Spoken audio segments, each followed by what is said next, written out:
Assalamu alaykum. Hurmatli Instagram obunachiları, kuzatuvchilari. Men Xorazm viloyati Shovot tumanida Bekimizni Gazdara. Beka kelsangizlar, shu Urganchol, Voynichas, shaqlara borasizlar. Shovot ko'pirini ko'rsatjekman. Shu Shovot ko'pirini ko'rsatgan yerlardan ana shularida yanadigan lampochkalari bor edi. Mana kesib olibdilar. Dan vodoprovodni eldini bosibdilar. Shuni hozir bir görüp ötelik anamını. Ne gap söz ne olub turtdu. Bizden kuzatishga davom etayinglar qani. Gazdarakdan beka Voynichas. Bekimiz Shovotdan bo'lma bu hayotga yetiladi. Bekimiz shu sohibkor 5 millionga yetiladi. Shovot ko'pini yaqinda men buni ijtimoiy tarmoqqa chiqarib edim. Shu bo'yicha o'rganib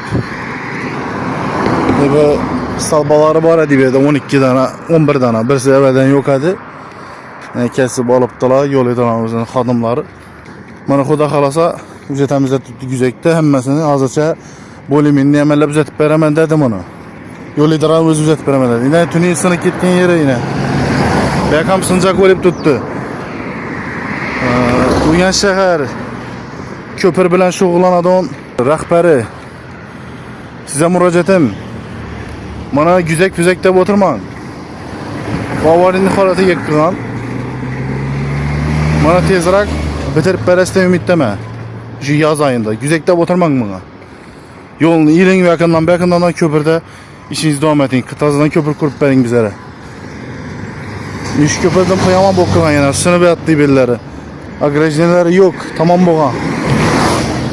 Astalbaları shu yarış chiroqlari bor edi, qadim şu talabaları net qilganda ag'dirib bergan, pelitalar sinib ketgan, bir bordyorlar montajini berib qilgan.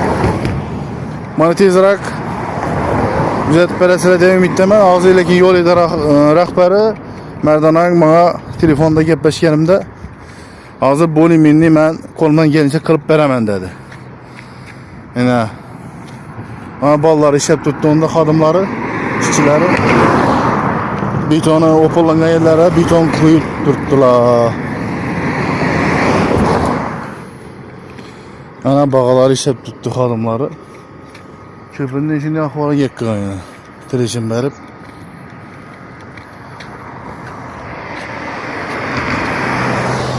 Keyin biz ba'zi bir noinsoflar aytib o'ting. Shovotning ichine musa tashamanglar. Uyingizda balkim shuna bir yasharsizlar sizlar. Yine aytib o'tirgan ishlari.